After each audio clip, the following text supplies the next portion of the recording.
आदाब नाज़रीन, आप सभी का इस्तकबाल है मुल्क की बात में। मैं हूं आपके साथ नेहा सिंह। खबरें शुरू करने से पहले एक नजर सुर्खियों पर। अरब की गद्दारी के बीच ओमान उतरा हमास के सपोर्ट में। ओमानी ग्रैंड मुफ्ती ने हमास से सरेंडर न करने की अपील की। संभल मस्जिद के सदर को जश्न मनाना पड़ा भारी। जफर अली समेत 60 अफराद पर केस दर्ज। बीजेपी लीडर संगीत सोम का मुतनाज़ा बयान, कहा हर आतंकी मुसलमान होता है। आतंक से उजड़े घरानों को इंसाफ। श्रीनगर में बांटे हुए तकरूरी खत। उत्तरकाशी के धराली में चारों ओर तबाही का मंजर। धराली तबाही के बीच 150 लोग बचाए गए। 7 मंजिला बिल्डिंग, 1.5 लाख वर्ग मीटर दायरा। पीएम मोदी ने किया कर्तव्य भवन का इफ्तिताह। नागरिकता कानून के तहत सबको कौमी पहचान कार्ड देना जरूरी। सरकार जारी कर सकती है शिनाख्ती कार्ड। अमेरिका से टेंशन के बीच रूस पहुंचे एनएसए अजीत डोभाल। पुतिन के साथ भारत की हो सकती है बड़ी डील। नाजरीन, हमें ऐसा खदशा है कि सच्ची खबरें दिखाने में हमें जल्द ही चुनौतियों का सामना करना पड़ सकता है और हमारे YouTube चैनल तहजीब टीवी को टर्मिनेट भी किया जा सकता है। इसीलिए आपसे गुजारिश है कि हमारे नए चैनल, जिसका नाम है तहजीब टीवी ऑफिशियल, आप उसे अभी सब्सक्राइब कर लें, ताकि अगर हमारा ओरिजिनल चैनल तहजीब टीवी किसी भी वक्त टर्मिनेट हो जाए तो आप आसानी से हमारे बैकअप चैनल से जुड़ सकें। हमारे नए चैनल तहजीब टीवी ऑफिशियल का लिंक डिस्क्रिप्शन में दिया गया है। शुक्रिया। अरब ममालिक के जरिए फिलिस्तीन को पीठ दिखाने के बीच मिडिल ईस्ट के एक बड़े अरब मुल्क ओमान ने हमास को सपोर्ट पेश करके पूरी दुनिया को सख्ते में डाल दिया है।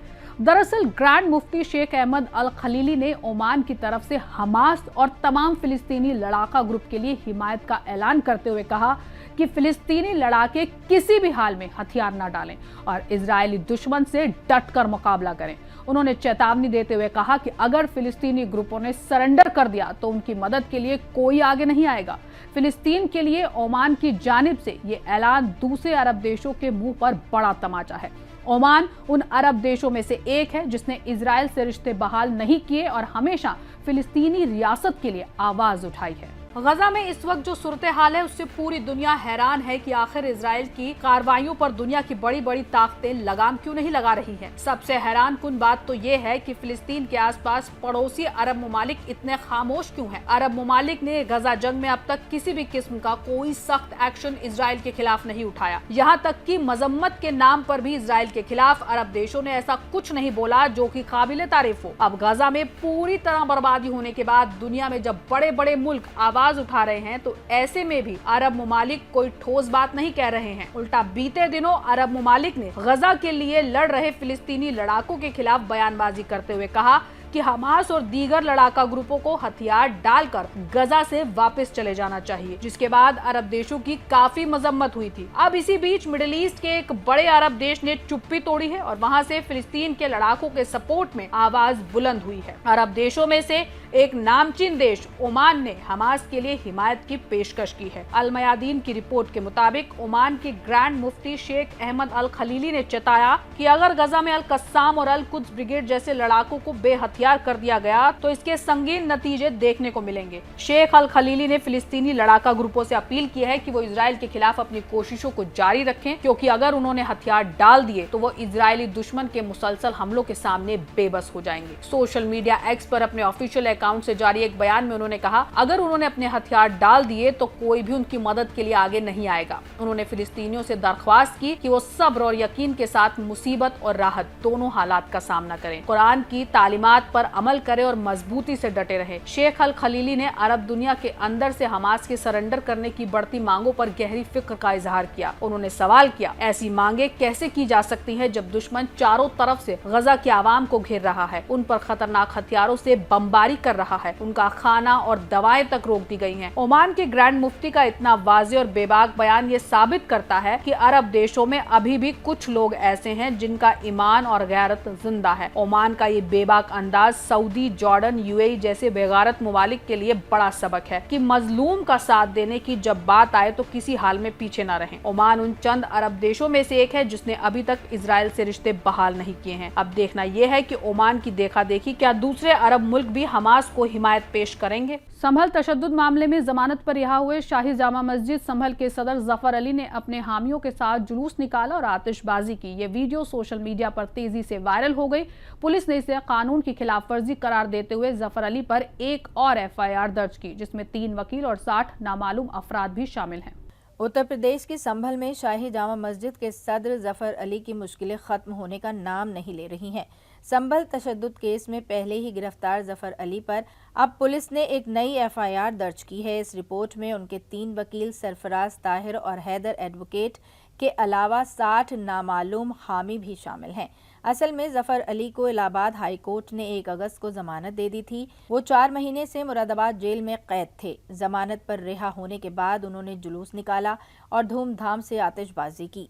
ये वीडियो सोशल मीडिया पर वायरल हो गया। पुलिस का कहना है कि जमानत के बाद ऐसा जश्न मनाना कानून की खिलाफ वर्जी है। कर्नाटक के चामराजनगर में वाक़े एक मठ में 22 साल के एक संत को अपना ओहदा छोड़ना पड़ा। वजह ये बनी कि जब गांव वालों को ये पता चला कि लिंगायत संत का बैकग्राउंड मुस्लिम है तो उन्होंने उसकी बसव दीक्षा और नियुक्ति पर ऐतराज जताया। नतीजा ये निकला कि उस संत को मठ से बाहर कर दिया गया। इस लिंगायत मठ के संत का नाम निजलिंग स्वामी है, जिन्होंने गुंडलुपेट तालुका में 1 साल पुराने मठ के महंत के तौर पर सिर्फ 6 हफ्तों तक सेवा की थी। निजलिंग ने 5 साल पहले, जब वो सिर्फ 17 साल के थे, तब धार्मिक दीक्षा ली थी। वो असल में कर्नाटक के यादगीर जिले से ताल्लुक रखते हैं।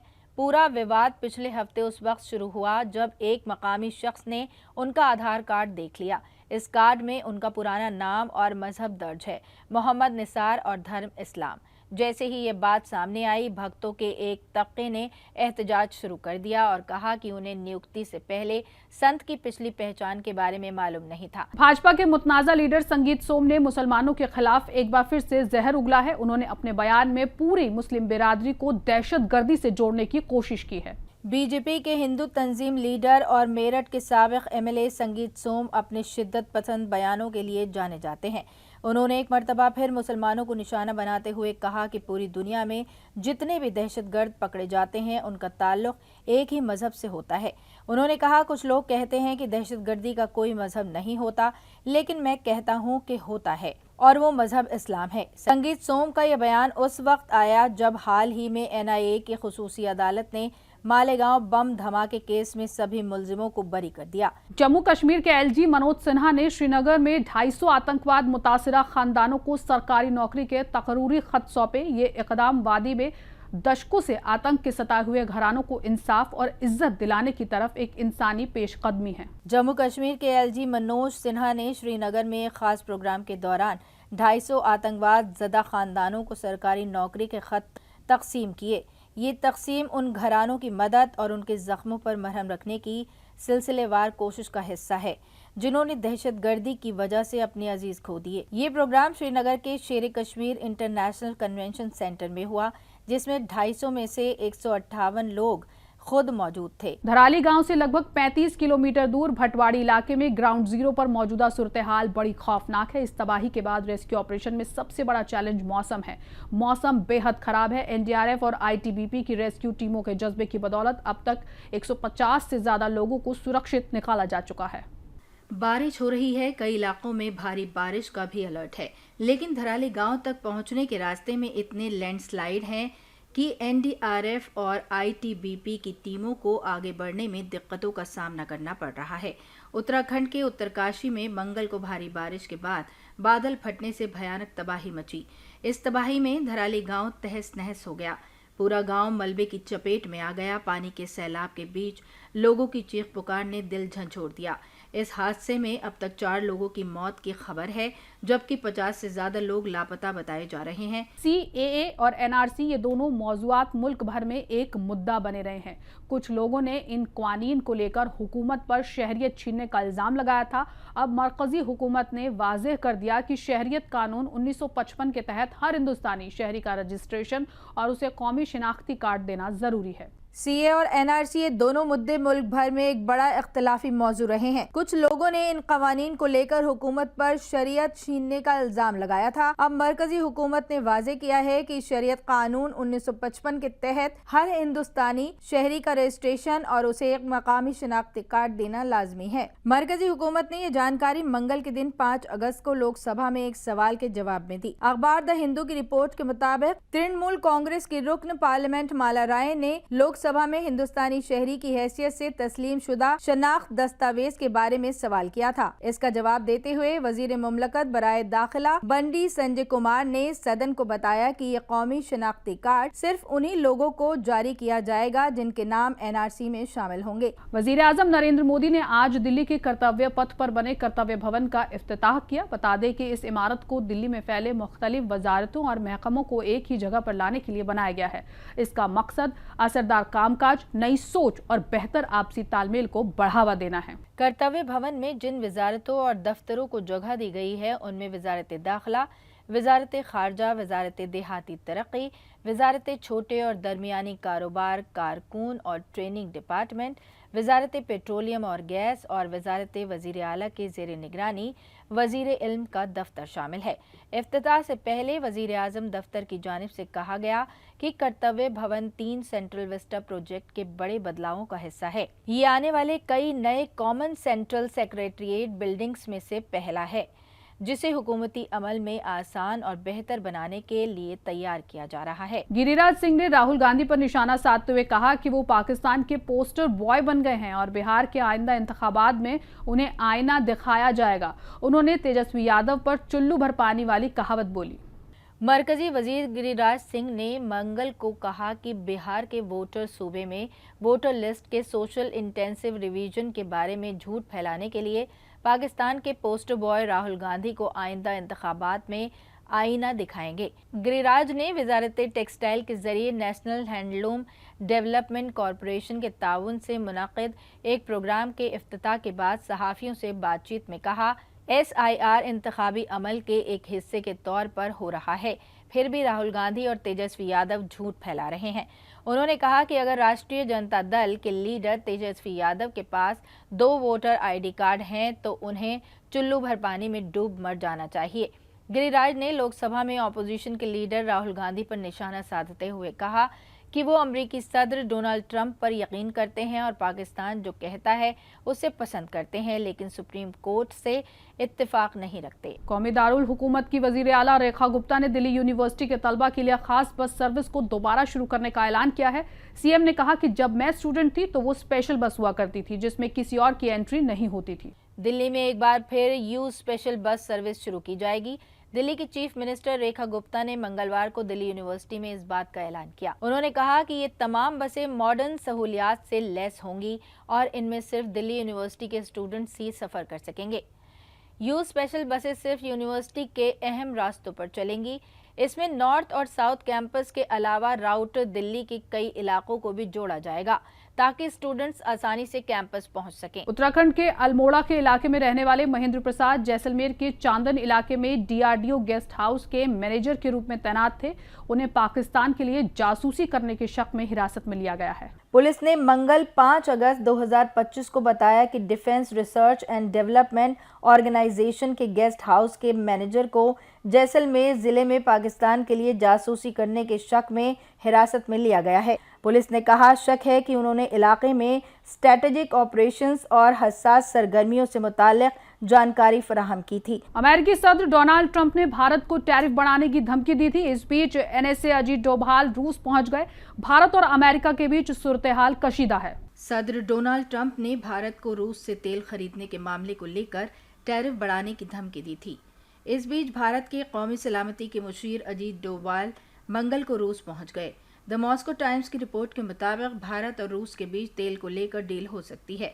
रूस की न्यूज़ एजेंसी टास ने बताया है कि डोभाल 7 अगस्त को रूसी अफसरान के साथ कई बैठकें कर सकते हैं। अमेरिका के सदर डोनाल्ड ट्रंप ने कहा कि उन्हें रूस से केमिकल्स और खाद के इंपोर्ट की कोई मालूमात नहीं है, जबकि भारत ने दावा किया कि अमेरिका रूस से यूरेनियम, हेक्साफ्लोराइड, प्लेडियम खाद और केमिकल्स इंपोर्ट करता है। अमेरिका के सदर डोनाल्ड ट्रंप ने मंगल को कहा कि उन्हें रूस से केमिकल और खादों के इंपोर्ट की कोई जानकारी नहीं है। ये बयान तब आया जब भारत ने दावा किया कि अमेरिका अपनी न्यूक्लियर और इलेक्ट्रिक गाड़ियों की सनतों के लिए रूस से यूरेनियम, हेक्साफ्लोराइड, पैलेडियम खाद और केमिकल इंपोर्ट करता है। ट्रंप का ये जवाब उस वक्त आया जब व्हाइट हाउस में एक प्रेस कॉन्फ्रेंस के दौरान न्यूज़ एजेंसी ANI ने उनसे इस बारे में सवाल किया। ट्रंप ने कहा, मुझे इसके बारे में कुछ पता नहीं, हमें इसे जांचना होगा। ब्राजील के सदर लूला डिसिल्वा ने अमेरिकी सदर ट्रंप के टैरिफ पर बातचीत की तजवीज को ठुकरा दिया है। उन्होंने कहा कि वो ट्रंप से बात नहीं करेंगे बल्कि पीएम मोदी और शी जिनपिंग को फोन करेंगे। अमेरिका और ब्राजील के बीच कशीदगी का तूफान उठ खड़ा हुआ है। ब्राजील के सदर लुइस इनासियो लूला दा सिल्वा ने अमेरिकी सदर डोनाल्ड ट्रंप के उस ऑफर को ठुकरा दिया जिसमें ट्रंप ने कहा था कि लूला उनसे कभी भी टैरिफ के मसले पर बात कर सकते हैं। लूला ने साफ कहा है कि वो ट्रंप से बात नहीं करेंगे बल्कि भारत के वजीर आजम नरेंद्र मोदी और चीन के सदर शी जिनपिंग को फोन करेंगे। ये कशीदगी तब शुरू हुई जब अमेरिका ने ब्राजील पर 25% टैरिफ थोप दिया। नाज़रीन, मुल्क की बात में आज के लिए बस इतना ही। मुझे दीजिए इजाजत। आदाब।